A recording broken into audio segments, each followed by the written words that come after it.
Shalom saudara. Haleluya. Kita bersyukur bahwa kita ada di tempat ini semua karena kemurahan Tuhan. Amin. Haleluya. Mari kita berdoa. Bapa di dalam surga, dalam nama Tuhan Yesus Kristus, kami bersyukur Bapa untuk segala kebaikan-Mu di dalam kehidupan kami. Inilah kami Tuhan. Kami datang padamu Tuhan membawa segala ucapan syukur kami sebab Engkau sungguh baik, sangat baik Tuhan. Kami ingin memuji Engkau dengan segenap hati kami Tuhan. Sebab Engkaulah yang terbesar, Engkau yang termulia, Raja di atas segala raja. Terima kasih Tuhan. Haleluya.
Kita bangkit berdiri.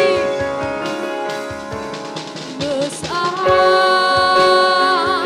Allahku, nyanyikan besar Allahku, selamanya besar dan ajaib Tuhanku. Besar, besar Allahku.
Hatiku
Bersyukur Tuhan, sebab kami percaya Engkau hadir di tempat ini Tuhan. Engkau melawat setiap kami Tuhan. Kami percaya bahwa saat Engkau hadir memenuhi setiap kami, lawatan-Mu terjadi Tuhan. Apa yang kami minta, apa yang kami ketok Tuhan, Engkau akan memberikan bagi kami semua Tuhan. Sukacita dan kedamaian mengalir atas hidup kami. Terima kasih dan terpujilah nama-Mu. Di dalam nama Tuhan Yesus kami berdoa. Haleluya. Amin. Berikan kemuliaan bagi Tuhan kita. Haleluya. Kaulah satu-satunya dalam hidup kami Tuhan. Kaulah alasan selama kami hidup. Haleluya.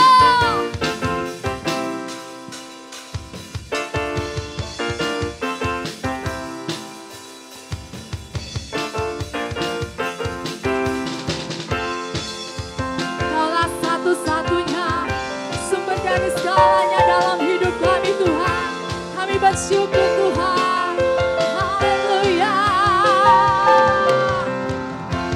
Kaulah satu-satunya, amin.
Tuhan. Di tempat kami percaya dan berharap.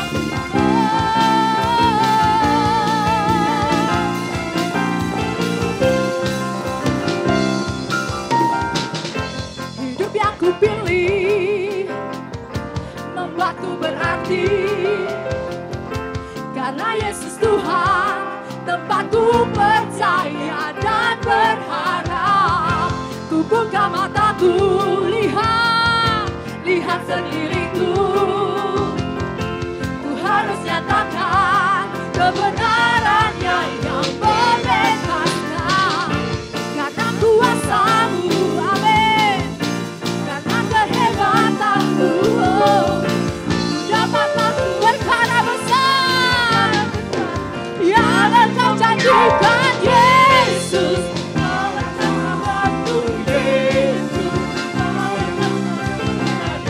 Di sisiku Kau sumberku, Yesus.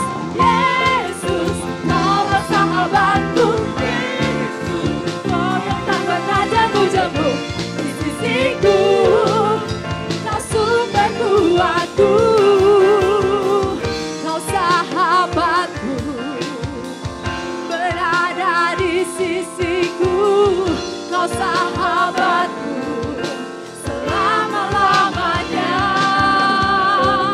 Kau sahabatku, berada di sisiku selama-lamanya. Oh Yesus Tuhan, Yesus, Kaulah sahabatku, Yesus. Kau yang akan selalu berada di sisiku. Kau sumber kuatku, Yesus. Kaulah sahabatku, Yesus. Kau yang tak pernah jemu-jemu. Di sisiku Kau sumber kuatku, oh Yesus. Kaulah sahabatku, Yesus. Kau yang selalu berada di sisiku, amin Tuhan. Kau sumber kekuatan kami, Yesus. Kaulah sahabatku, Yesus. Kau yang tak pernah jemu-jemu.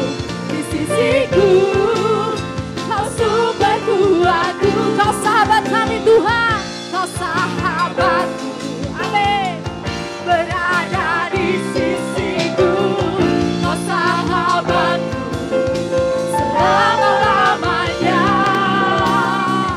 Kau sahabatku, berada di sisiku selama-lamanya. Amin. Yang percaya bahwa Yesus Tuhan adalah sahabat dan Tuhan kita, coba angkat tangannya. Haleluya, berikan kemuliaan sekali lagi buat Tuhan kita Yesus. Haleluya. Silakan duduk saudara.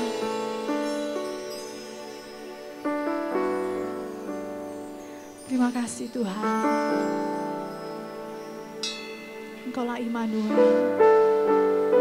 Tuhan yang selalu beserta dengan kami. Kami percaya Tuhan, hadirat-Mu yang memulihkan setiap kami. Engkaulah satu-satunya sahabat kami. Engkaulah satu-satunya Tuhan kami. Kami percaya penuh kepada-Mu Tuhan, dan kami mau melekat dengan-Mu Tuhan. Terima kasih Yesus.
tinggalkanku, Yesus sahabatku. Ku mengangkat tanganku,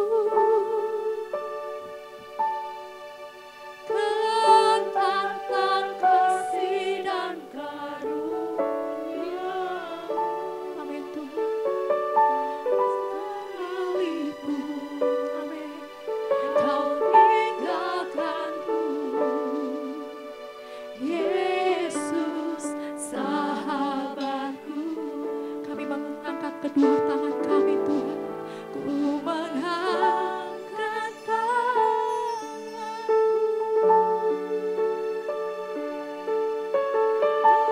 katakan kasih dan karunia. Tak sekalipun Kau tinggalkan, tak sekalipun Tuhan, tak sekalipun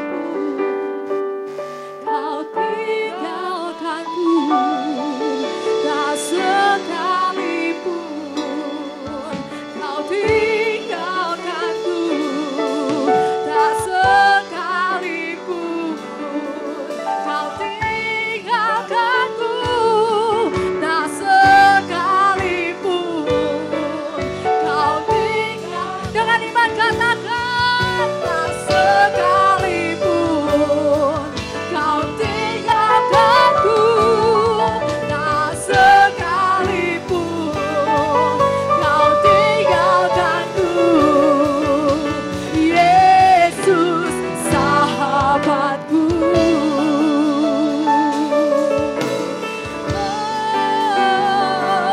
Engkaulah sahabatku Tuhan, Engkau setia. Terima kasih Tuhan. Terima kasih ya Bapa. Tidak pernah sekalipun Engkau meninggalkan kami. Matamu terus memandang kami. Kami percaya Tuhan bahwa anugerah terbesar di dalam kehidupan kami adalah keselamatan daripada-Mu Tuhan. Terima kasih untuk penyertaan-Mu Tuhan. Terima kasih untuk semua berkat-berkat-Mu Tuhan. Terima kasih, kami selalu bersyukur Tuhan.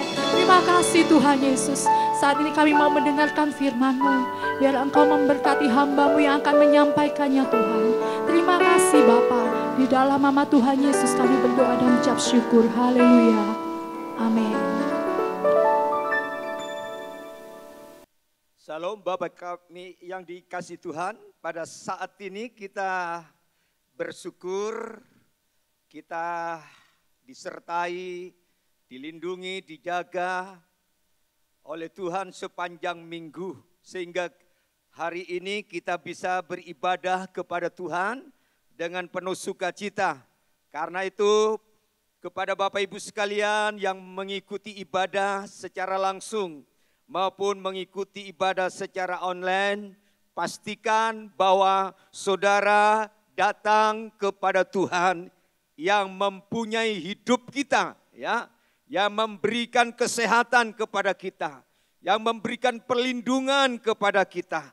Oleh karena itu kita patut bersyukur kalau hari ini kita masih ada sebagaimana Tuhan menyatakan kebaikannya. Puji Tuhan, Bapak Ibu sekalian, pada saat ini saya akan bawa tema di bulan September ini bicara tentang menjadi sahabat Tuhan. Ini tema yang luar biasa ya, tema yang harus disyukuri ya bagi kita orang berdosa, orang yang seharusnya kita dibinasakan karena kita sudah membawa warisan dosa dari nenek moyang kita, juga dosa perbuatan-perbuatan kita selama kita hidup. Nah, tapi kita bersyukur kita punya Allah yang baik, yang sangat baik. Karena kebaikannya lah Dia mau menjadi sahabat saudara dan saya. Karena itu Alkitab banyak bicara dengan sudut pandang yang berbeda-beda. Kadang-kadang Tuhan menyatakan dirinya sebagai gembala yang baik, pokok anggur yang benar, ya. Juga dia menyatakan dirinya sebagai pencipta alam semesta. Yohanes 1 ayat 1 sampai yang ketiga. Dia juga berbicara bahwa dia adalah Tuhan sumber hidup kita. Tapi dia juga bicara tentang hakim yang adil yang akan mengadili umat manusia, baik yang mati maupun yang hidup. Tuhan juga bicara tentang dirinya sebagai penebus umat manusia. Tapi dia juga bicara sebagai Bapa yang baik, sungguh sangat baik. Dia juga bicara tentang juru selamat yang kekal untuk orang-orang yang percaya. Bahkan masih banyak lagi Alkitab berbicara tentang dirinya kepada umat manusia dengan berbeda-beda pandangan atau simbolis. Tetapi yang saya ingin sampaikan pada saat ini, Tuhan itu sebagai sahabat saudara dan saya. Mari kita akan baca di dalam kitab Roma pasal 5 ayatnya yang ke-10. Disambung dengan Yohanes pasal 15 ayatnya yang ke-15. Saudara tinggal menghafal 2 ayat ini ya. Ayatnya yang ke-10 berkata begini, sebab jikalau kita ketika masih setru atau musuhnya Allah atau Tuhan, diperdamaikan dengan Allah oleh kematian anaknya, kematian Tuhan Yesus, lebih-lebih kita yang sekarang telah diperdamaikan, pasti akan diselamatkan oleh hidupnya. Oh, ini ayat yang luar biasa. Ya, kita dulunya setru.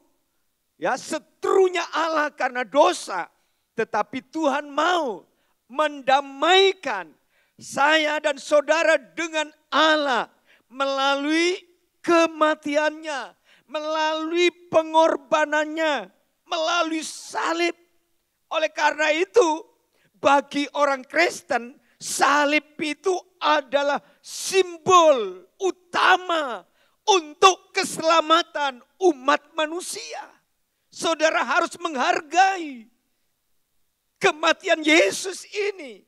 Dengan kematiannya kita bisa didamaikan dengan Allah. Ya, bahkan yang lebih hebat bukan hanya didamaikan dengan Tuhan. Kita akan diselamatkan melalui kematiannya. Jadi kalau saudara dan saya ingin mendapatkan, ingin memperoleh keselamatan hidup kekal di sorga, satu-satunya syarat mutlak harus percaya Yesus. Harus minta ampun kepada Yesus supaya dosa kita, kesalahan kita, pelanggaran kita diampuni. Sehingga kita menjadi orang-orang Kristen yang berdamai dengan Tuhan. Sehingga keselamatan itu menjadi warisan saudara dan saya. Mari kita lihat satu ayat lagi untuk referensi tentang Tuhan Yesus itu adalah sahabat yang luar biasa baiknya. Kita baca di dalam ayat 15 berkata begini. Aku tidak menyebut kamu lagi hamba. Sebab hamba tidak tahu apa yang diperbuat oleh tuannya. Tetapi aku menyebut kamu sahabat. Karena aku telah memberitahukan kepada kamu segala sesuatu yang telah kudengar dari Bapakku. Saudara, kalau seorang hamba itu ada jarak antara Tuhan dengan hamba. Seorang hamba itu tidak bisa memperoleh, mendapatkan rahasia-rahasia sang Tuhan. Karena hamba itu statusnya sebagai budak. Ya, tugasnya hanya bekerja. Melaksanakan apa yang diperintahkan oleh sang majikan, sang Tuhan. Ya, jadi kalau tuannya itu seorang tuan yang bengis, yang jahat, maka hamba itu bisa diperlakukan semena-mena. Tetapi Alkitab berkata, bahkan Yesus sendiri berbicara lewat mulutnya bahwa saudara dan saya yang percaya kepada Yesus bukan lagi hamba dosa, bukan lagi hamba kejahatan, tetapi kita diberikan status sebagai sahabatnya Tuhan. Saudara tahu, untuk menjadi sahabat seseorang saja itu luar biasa, ya. Bangganya luar biasa berkatnya. Kalau saudara membaca kisah bagaimana seorang Daud Pangingun Wedus punya sahabat putra raja yang bernama Yonatan, ya. 1 Samuel pasal 18 diceritakan karena Daud punya sahabat yang namanya Yonatan, putra Raja Saul. Oh, luar biasa. Apa yang dia dapatkan? Apa yang dia peroleh? Dikatakan bahwa Daud mendapatkan jubah kerajaan. Jubah itu simbol kerajaan. Ya. Yang kedua, Daud mendapatkan apa? Dia mendapatkan pedang. Dia mendapatkan alat-alat perang, ya. Perisai, pedang, tumbak. Bahkan dikatakan Daud mendapatkan sabuk Yonatan. Kita tahu bahwa sabuk itu berfungsi untuk pertahanan fisik kita. Ya, kalau saudara lihat buruh-buruh bangunan yang bekerja di proyek yang kerjanya berat, biasanya pinggangnya ini dikasih kasih sabuk, ya. Kalau kerja ngangkat beban yang berat supaya pertahanan, ya, kekuatan fisiknya mampu, ya. Yang pertama, Daud dapat sabuk untuk kekuatan secara fisik, ya. Makanya setiap kali Daud berperang selalu menang. Karena di dalam diri Daud ada kekuatan fisik. Saudara yang ingin hidupmu kuat, fisikmu, jasmanimu, rohanimu, harus bersahabat dengan Tuhan Yesus. Bukan hanya itu yang Alkitab katakan, bahwa sabuk itu berfungsi sebagai tempatnya peces. Nah, bahasa Banyuwangi itu peces apa sih? Kalau bahasa sana, jen. Nah, itu bahasa Amerika. Kalau bahasa Yunani namanya peseh. Jadi saudara tahu bahwa sabuk itu fungsinya tempat penyimpanan uang. Sabuk, ya. Di samping berfungsi untuk pertahanan tubuh kita. Maka Daud mendapatkan fasilitas, berkat karena bersahabat dengan raja. Jadi kalau Bapak Ibu sekalian, kalau engkau ingin hidupmu menikmati fasilitas dari Tuhan, jadilah Tuhan itu menjadi sahabatmu. Dalam rumah tanggamu, dalam karirmu, dalam bisnismu, dalam studimu, dalam masa mudamu, dalam masa tuamu, bahkan dalam pelayananmu, jadikan dia sahabat. Dan untuk menjadi sahabat, itu pasti ada syarat-syarat yang harus dipenuhi. Tidak semua orang Kristen jadi sahabat Tuhan. Hanya kepada orang yang mau mentaati persyaratan-persyaratan yang ditulis oleh firman Allah. Sehingga mereka akan menjadi sahabat-sahabat Tuhan. Daud jadi sahabat manusia yang namanya Yonatan. Hidupnya terjamin. Karirnya terjamin. Ya, masa depannya terjamin. Apalagi kalau saudara dan saya menjadi sahabatnya Tuhan sebagai pencipta.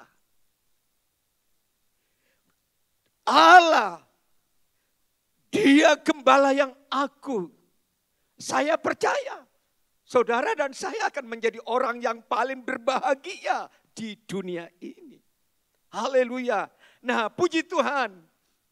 Tentu berkatnya banyak kalau kita bersahabat dengan Tuhan. Sekarang yang terpenting syaratnya yang harus dipatuhi. Yang pertama kita lihat ya, untuk menjadi sahabat Tuhan itu kita harus melalui mediasi yang berlangsung. Mediasi yang berlangsung artinya mediasi yang berkesinambungan. Ya, kita lihat di dalam kehidupan seorang anak remaja yang masih kecil yang namanya Samuel. Ya, Samuel pasalnya yang ketiga di situ dikatakan begini, ayatnya yang ke-21 atau ayat terakhir berkata begini. Dan Tuhan selanjutnya menampakkan diri di Silo. Sebab ia menyatakan diri di Silo kepada Samuel dengan perantaraan firman-Nya. Samuel yang masih kecil, dia belum mengenal Tuhan. Belum pernah lihat Tuhan, karena masih kecil. Kalau ukuran sekarang ya ukuran sekolah minggu lah. Ya. Belum tahu bahwa Tuhan itu pernah membawa bangsa Israel dari negeri Mesir, dikeluarkan lewat padang belantara selama 40 tahun, belum. Tapi dia tinggal di rumah Allah. Dalam bimbingan daripada seorang imam yang bernama Imam Eli. Nah, malam-malam Allah menyatakan dirinya untuk menjadi sahabat anak kecil. Ya. Sehingga Allah memanggil Samuel. Berkali-kali Samuel dipanggil. Dia tidak datang kepada Samuel sambil memeluk, merangkul. Memegang tangannya, tidak. Untuk menjadi sahabatnya Allah, Samuel harus mendengar firman Allah. Sehingga Samuel berkata, ya Allah, berfirmanlah, aku siap mendengarkannya. Inilah ciri-ciri seorang sahabat ilahi. Adalah orang yang suka menghargai firman Allah. Meskipun Samuel ini seorang anak masih kecil, seusia sekolah minggu. Tetapi hatinya, telinganya, konsentrasinya memberikan penghormatan kepada firman. Karena lewat firmanlah, maka Samuel akan menjadi orang yang bertumbuh. Baik bertumbuh secara fisik, tetapi yang teristimewa, Samuel bertumbuh secara rohani. Sehingga dia menjadi pribadi yang kuat.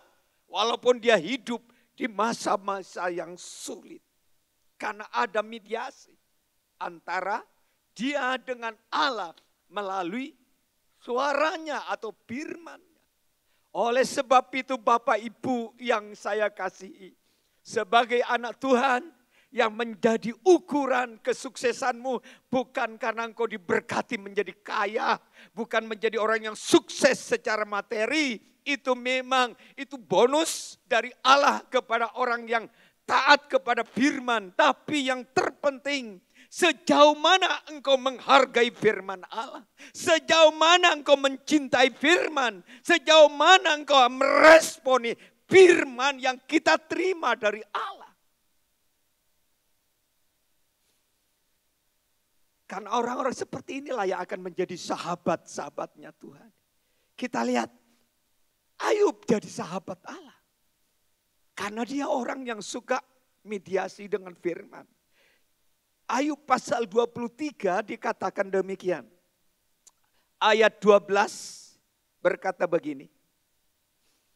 Perintah dari bibirnya tidak kulanggar.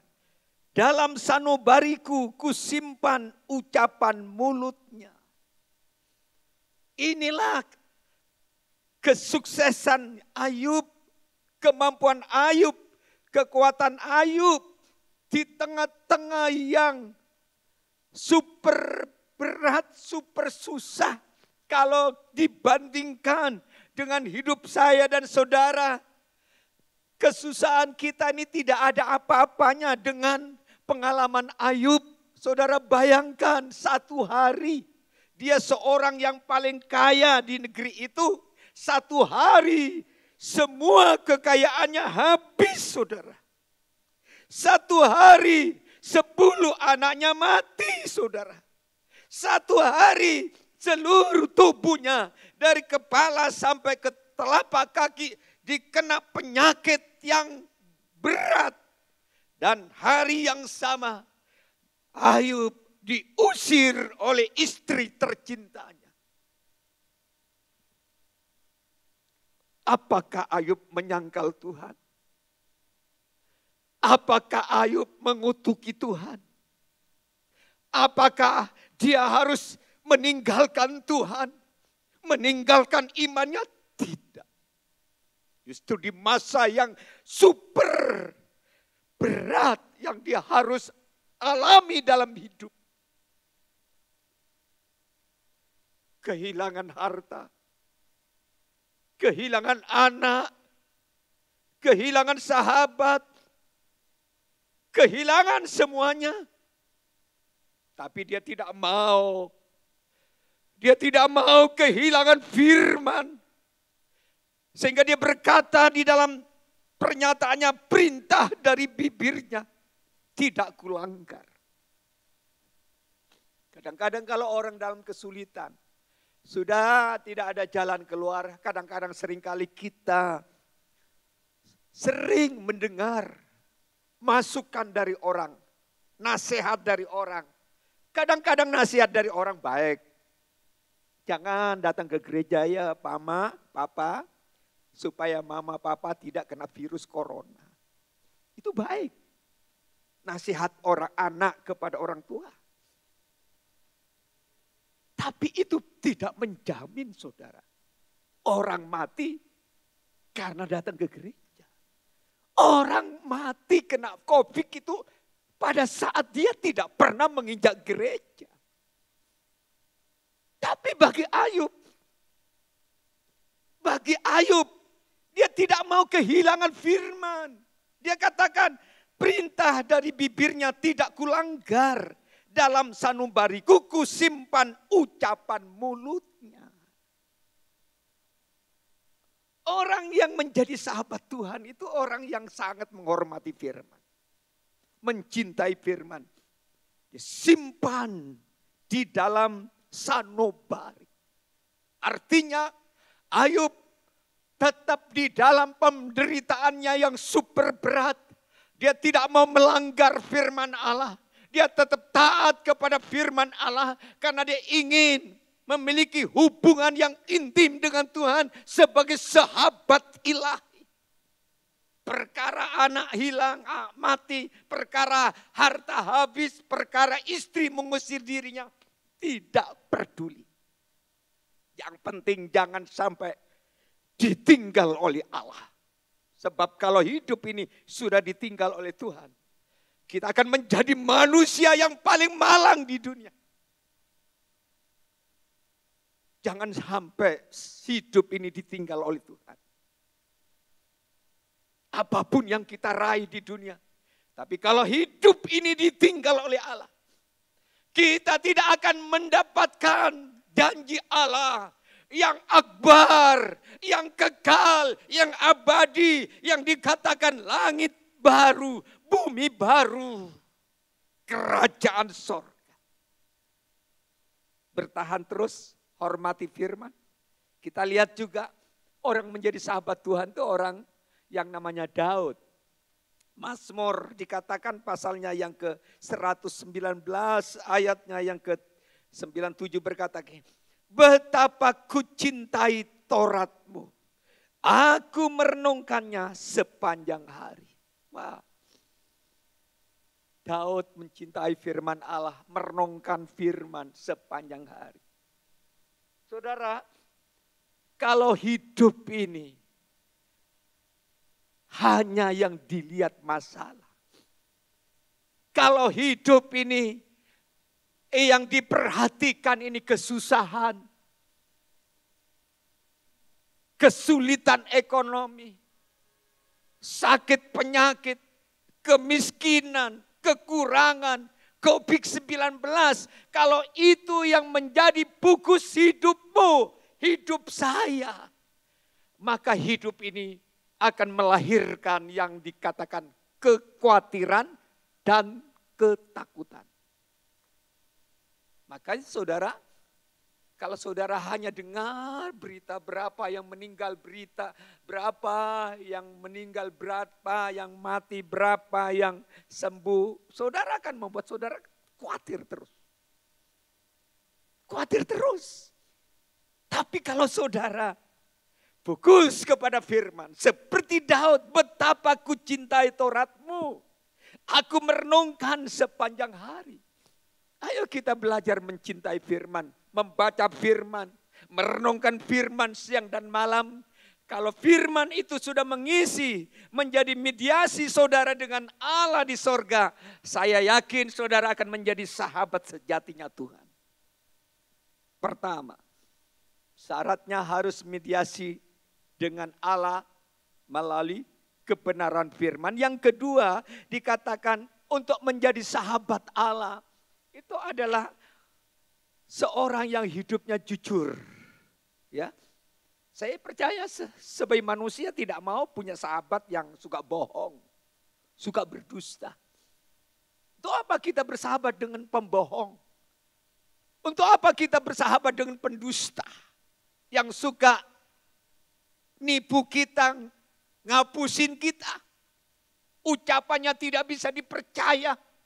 Kata-katanya tidak konsekuen. Pagi tempe, sore sudah. Atau pagi kedelai, sore adalah tempe. Pelimplang. Kita akan rugi saudara. Makanya untuk menjadi sahabat Allah, milikilah sifat yang dikatakan jujur. Ya, Amsal Sulaiman pasal 3 kita akan membaca satu ayat. 3 ayatnya yang ke-32 berkata begini bagian B ya. Karena orang yang sesat adalah kekejian bagi Tuhan. Jadi saudara, orang sesat kebenciannya Tuhan, tetapi dengan orang jujur ia bergaul erat. Ya ini, bergaul erat itu artinya bersahabat. Kalau hidup ini jujur. Jadilah orang Kristen yang jujur. Ya, jujur kepada Tuhan. Jujur kepada orang lain. Walaupun sekarang ini susah, sulit cari untung, cari berkat, cari rezeki itu sulit di masa-masa pandemi ini. Untuk mendapatkan keuntungan saja, aduh berat sekali. Sehingga kalau orang di luar sana, kalau kamu hidupmu jujur, maka kalau pekerjaanmu jujur, engkau akan mati mujur. Tapi Alkitab tidak punya pandangan seperti itu. Kalau hidupmu jujur, pasti hidupmu akan dibela oleh Tuhan. Saudara-saudara yang dikasihi Tuhan, saya ini baru pulang dari Madura. Saya mau pulang ke sini, mau masuk tol, ternyata ban belakang mobil saya itu pecah. Untungnya belum masuk ke tol. Kalau masuk ke tol bahaya. Dan akhirnya saya harus pergi ke bengkel, harus ganti ban. Ya kena 100.125.000. Ya dengan balancingnya ya. Jadi balancing dulu supaya baik gitu ya, karena perjalanannya jauh. Tapi saya katakan kepada orangnya bengkel BM, sekalian disporing Pak. Ya sporing. Nah untuk disporing itu tidak langsung disporing, harus dicek dulu semua. Ya mungkin yang punya mobil tahu ya. Dicek semuanya, ternyata aduh ini banyak komponennya yang rusak, yang aus. percuma kalau di sporing kalau tidak diganti. Terus saya lihat item-itemnya itu, waduh banyak sekali. Ya, yang harus diganti ini, ganti ini, ganti ini. Dan akhirnya apa? Saya tanya, ya oke, saya akan balancing di sporing di Banyuwangi. Yang penting bannya sudah diganti. Saya ganti ban sudah selesai. Cuma saya ingin minta catatan berapa biaya-biayanya. Dicatat dengan pihak mekaniknya, dibilang ini itu total kalau di sporing memerlukan dana 4.600.000. Waduh, kaget saya. Oke, nanti saya balancing. Sporing di Banyuwangi saja. Nah saudara, waktu saya nunggu perbaikan pergantian ban itu kok saya ini dikirimin foto oleh satu keluarga yang sedang lagi makan, mereka di luar kota, bukan jemaat di sini, orang luar kota ya. Luar kota ngirim makan bersama keluarganya, kok dikirim kepada saya lewat WA. Dia tanya, Pak Rudi di mana posisinya? Oh saya di Surabaya, saya mau pulang. Tapi ya karena bannya pecah, saya harus ganti ya dan seterusnya. Oh baik, hati-hati ya Pak, hati-hati untung tidak masuk tol katanya. Terus dan ini pihak bengkel harus di sporing, tapi ya karena kami belum ada anggaran ke sana. Terus apa yang terjadi saudara? Dia bilang, sudah sekalian di sporing saja di Surabaya. Saya akan tabur Pak, untuk Pak Rudi. Waduh besar ini, dalam batin saya. Hampir 5 juta. Sudah tidak usah pikirkan. Saya akan tabur nomor rekeningnya berapa Bapak? Waduh, ditanya ini berarti ada berkat ya. Ya singkat cerita akhirnya apa ya saudara? Dia kirim 4.600.000. Setelah di sporing 1 hari dari pagi sampai sore. Ada tambahan, ganti filter AC, ada ganti filter angin. Jadi 5 juta. Tapi karena saya sudah bilang kado 4.600.000. Nanti dikira ini sudah dikasih banyak kok masih minta lagi. Ini orang jam ini. 4.600.000. Tapi sebenarnya pengeluarannya 5 juta. Saudara tahu, uang 5 juta hanya dalam waktu beberapa menit bisa datang. Tanpa saya pikirkan. Tanpa saya bayangkan. 5 juta saudara. Itu Tuhan. Kalau kau jadi sahabatnya Tuhan. Jangan takut. Jangan khawatir. Tuhan lebih tahu kebutuhanmu. Tuhan lebih tahu kesulitanmu. Yang terpenting bagaimana kita menyenangkan Dia. Seperti Daud. Ya, Daud selalu menyenangkan hati Tuhan. Karena itu dia jujur. Ayub juga jujur kepada Allah. Makanya di saat-saat dia mengalami penderitaan yang super berat. Tapi dia punya modal di hadapan Tuhan. Dia seorang pribadi yang jujur kepada Allah. Beda dengan sahabat-sahabat baiknya yang namanya, di situ dikatakan namanya siapa? Yaitu Elipas, Bildad. Dikatakan juga Sobar. Mereka orang-orang yang tidak jujur. Tapi Ayub jujur kepada Tuhan. Makanya dibela. Tuhan bilang, kamu ini jujur. Jujur dia cerita apa adanya kepada Tuhan. Kesulitannya, kesusahannya. Bahkan dia ngomong sama Tuhan bahwa dia pernah marah. Pernah sempat kecewa sama Tuhan. Sempat jengkel sama Tuhan. Sempat minta keadilan. Dia katakan dengan jujur kepada Allah. Dan Tuhan itu sangat menghargai. Dan untuk menjadi sahabat itu tidak harus menjadi orang yang sempurna. Kalau kita lihat Abraham, Musa, Daud, Ayub, dan tokoh-tokoh yang namanya Nuh, Samuel, mereka bukan orang yang sempurna. Mereka masih banyak juga kekurangan dan kesalahannya. Tapi Tuhan mengasihi mereka menjadi sahabat. Untuk itu menjadi sahabat Allah tidak harus jadi sempurna. Justru dengan persahabatan dengan Allah, Tuhan akan proses hidup kita dari kekurangan, kelemahan. Sehingga kita akan menjadi orang-orang yang jujur kepada Tuhan, jujur kepada orang lain, jujur juga kepada diri sendiri. Ya, jadi untuk menjadi sahabat Tuhan, jadilah pribadi yang jujur. Dalam keuangan jujur, dalam pendidikan jujur, biar nilainya tidak 100, asal itu hasil kerja, ujiannya sendiri itu lebih berharga daripada dapat 100, tapi itu hasil nyontek atau diajarin oleh ayah ibu supaya tidak gengsi. Lebih baik hasil kerja sendiri dari anak, nilainya 80, 70 tidak apa-apa. Yang penting itu jujur. Dan itu satu kebanggaan, itu yang diperhatikan oleh Allah. Begitu juga dengan pelayanan kita harus jujur. Kita melayani tidak ada motivasi dengan tujuan-tujuan yang tidak benar, tidak sehat. Kita harus jujur. Sebab ketidakjujuran itu akan diperhatikan oleh Tuhan. Daud jujur. Ya. Sehingga di dalam ayat-ayat berikutnya, Ayub pasal 42, Mosa juga jujur, ya.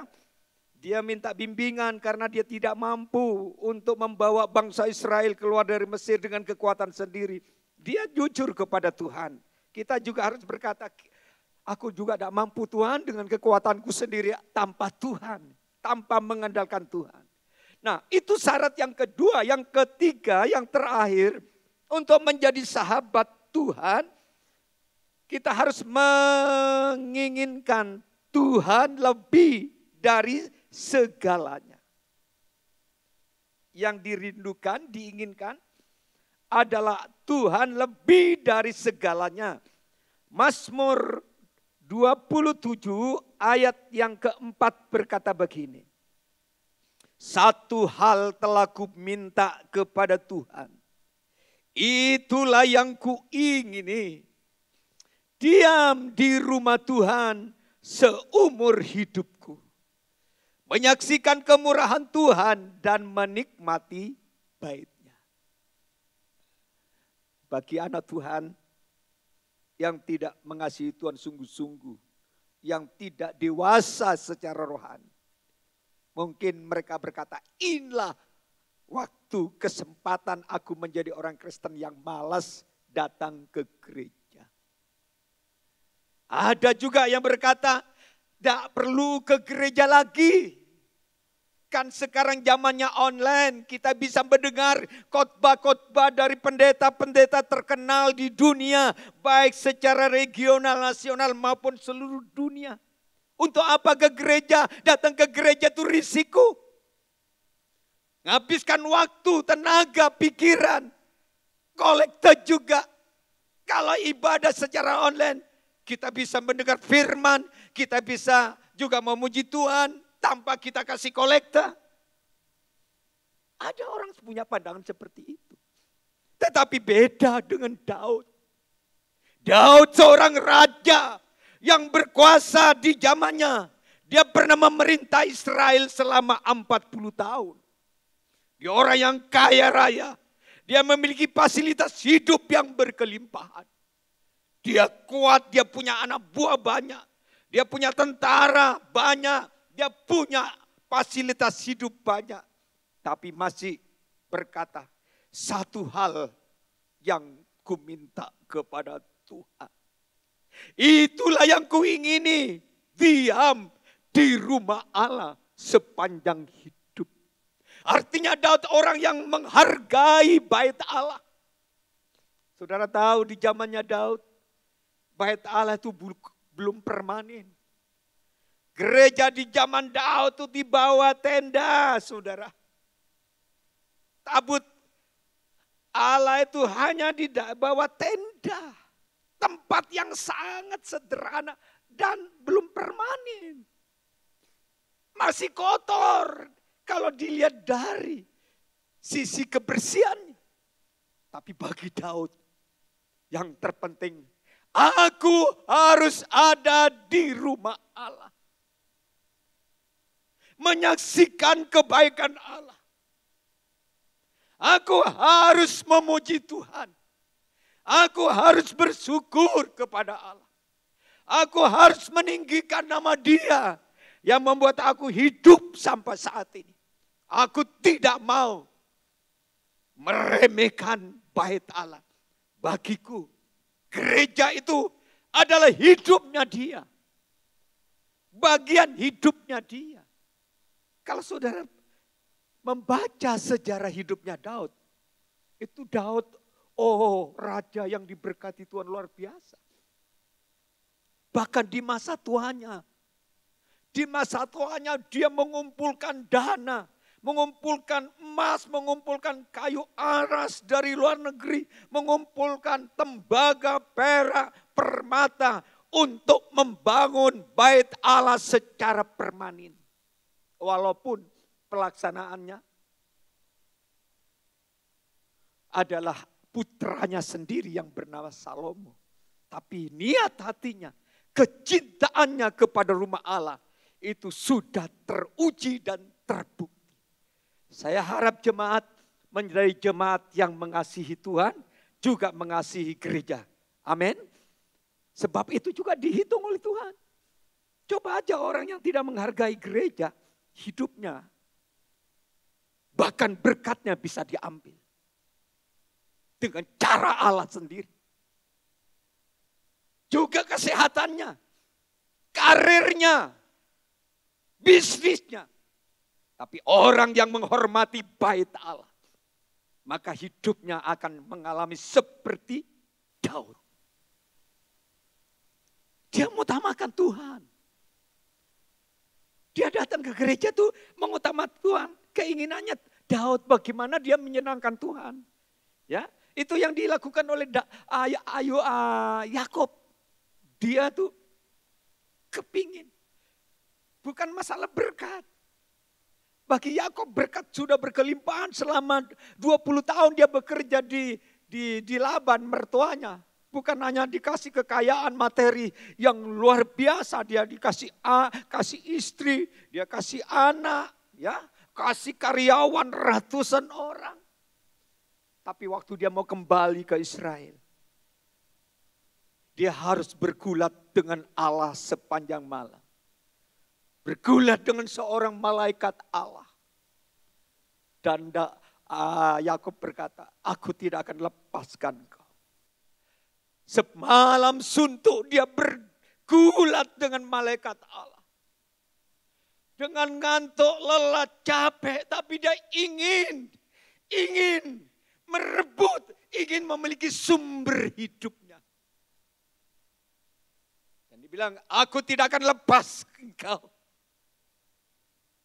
Tidak akan lepas engkau malaikat Tuhan. Akhirnya malaikat Tuhan pukul tuh pangkal pahanya, akhirnya Yakub jadi pincang, saudara. Dan Tuhan bilang, kau diberkati. Menjadi nenek moyang bangsa Israel ke depan. Yang dicari bukan berkat, tapi yang dicari sumber berkat. Jadi kalau saudara ingin beribadah kepada Tuhan, jangan cari berkat. Cari sumber berkat. Kalau saudara cari berkat, nah berkatnya bisa habis, bisa hilang. Apalagi ke sembako, bisa ada sembako, bisa juga sewaktu sembako tidak ada. Saudara bisa kecewa nanti ke gereja karena tidak dapat sembako. Tapi kalau saudara cari sumber berkatnya dari sorga itu, maka sembako dari sorga tidak akan pernah habis. Amin. Berkat dari Tuhan tidak akan pernah habis. Perlindungan dari Tuhan tidak pernah habis. Janji-janji Allah tidak akan pernah habis seperti Yakub. Walaupun dia harus pincang, akhirnya dia menjadi orang pincang, ya. Karena dipukul oleh malaikat, tapi yang bagi Yakub, aku sudah memiliki sumber berkat. Ya, puji Tuhan. Jadi keinginan Paulus begitu juga. Yang kuingini bukan berkatnya, bukan penderitaannya, tetapi yang kuingini adalah Tuhan Yesus yang mati, yang bangkit dan naik ke sorga. Itulah yang kuingini, yang membuat hidupku berubah, yang membuat hidupku bergairah melayani. Walaupun ada cobaan, walaupun aku harus keluar masuk penjara, tidak membuat dia mundur dari pelayanan. Karena dia sudah punya sumber keselamatannya, Yesus Kristus. Makanya Paulus tetap setia melayani pekerjaan Tuhan sampai akhir hidup. Saya percaya Bapak Ibu sekalian, kau juga jadi anak Tuhan yang setia sampai akhir hidup. Karena kau sudah punya sumber berkatnya. Itulah Tuhan Yesus yang menjadi sahabat yang sejati. Haleluya. Tuhan Yesus memberkati.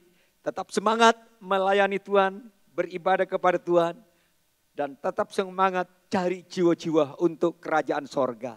Kita akan masuk dalam persekutuan tubuh dan darah. Sembari kita iringi pujian Yesua Amasya lama yang kita tidak nyanyi, tetapi kita nyanyikan lagu ini dengan kurnya saja. Mulai dari pertama nanti kita akan masuk ke kur, kita ulangi kurnya. Yesua Amasya, kepada Bapak Ibu sekalian yang ada di ruangan ini, kepada Bapak Ibu yang ada di rumah masing-masing, disilakan untuk memegang persiapan untuk roti dan anggur. Dalam roti minggu ini ada ayat, mungkin saudara tidak sempat baca, tapi saudara tinggal menghafal ayatnya dulu, nanti dibaca sesudah selesai ibadah ya.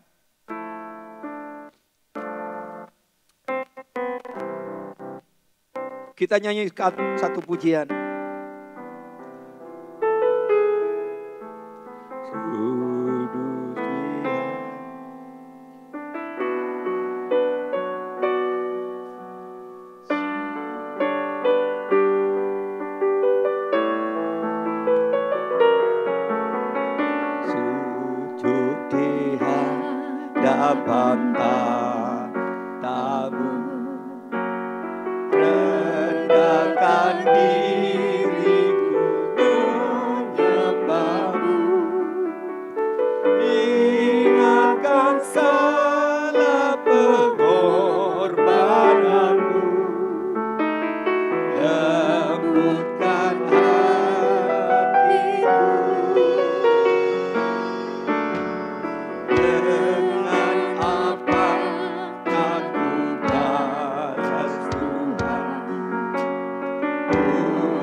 Sekali lagi Yesua, Yesua, Masiha, Yesuslah Tuhan, Yesuslah Tuhan, Yesuslah Tuhan. Oh, sebagian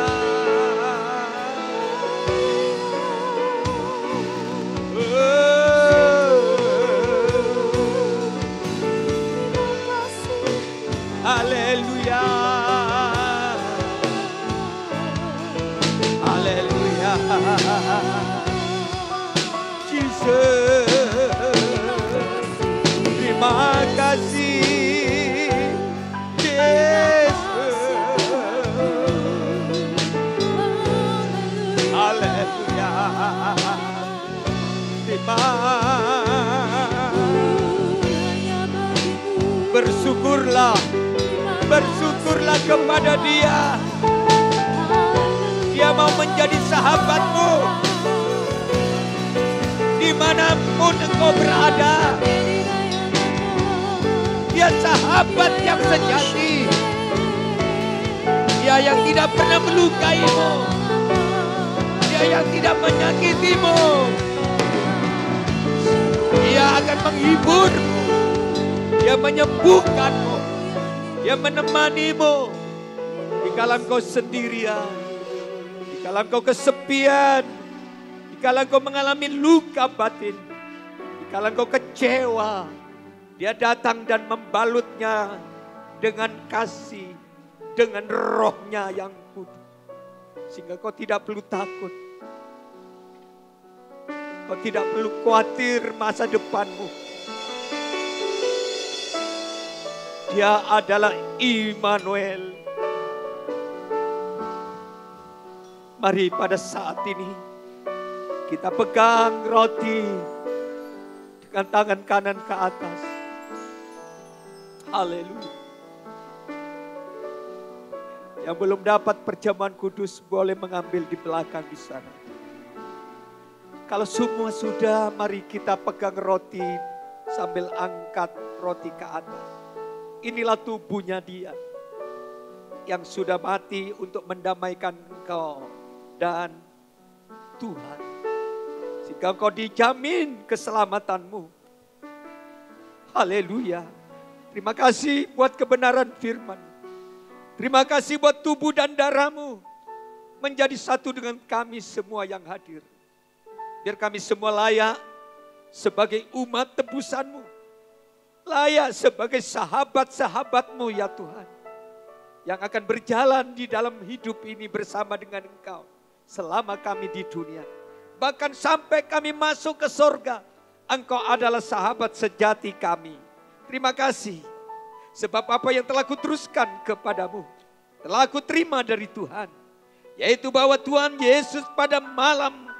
Ia diserahkannya dan mengambil roti. Dan sesudah itu ia mengucap syukur atasnya.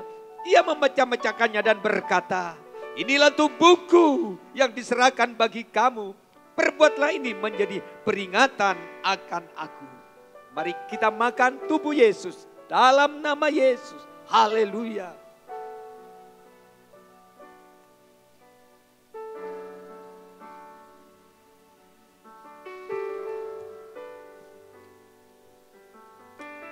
Haleluya. Kalau sudah makan, mari kita akan ambil cawan, pegang dengan tangan kanan dan angkat. Inilah cawan perjanjian baru. Di dalam darah ada kehidupan. Dalam darah ada penyucian. Dalam darah ada kesembuhan. Dalam darah ada kemenangan. Dalam darah ada pengampunan dosa. Terima kasih ya Tuhan. Demikian juga ia mengambil cawan sesudah makan lalu berkata, cawan ini adalah perjanjian baru yang dimeteraikan oleh darahku. Perbuatlah ini setiap kali kamu meminumnya menjadi peringatan akan aku.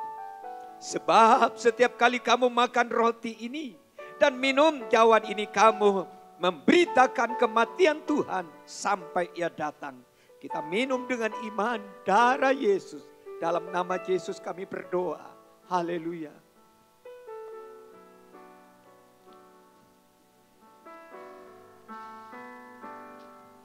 Haleluya. Mari kita bersyukur untuk persekutuan tubuh dan darah Yesus. Haleluya. Oh, haleluya. Oh, haleluya.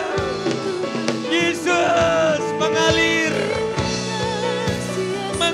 kesembuhan, mengalir kekuatan, mengalir sukacita, mengalir perlindungan, mengalir pengharapan. Oh, ratakan pasti apa? Kami tidak takut, kami sahabatmu Tuhan. Terima kasih Yesus, buat tubuh dan darahmu. Diberkatilah yang sudah makan tubuh dan darahmu. Diberkati umatmu yang ada di rumah, yang makan tubuh dan darah Yesus. Dalam nama Yesus, yang sakit disembuhkan, yang lemah dikuatkan, yang susah dihibur, yang jatuh diangkat, yang dalam penderitaan dipulihkan dalam nama Yesus. Haleluya. Dalam namamu hamba berdoa dan mengucap syukur.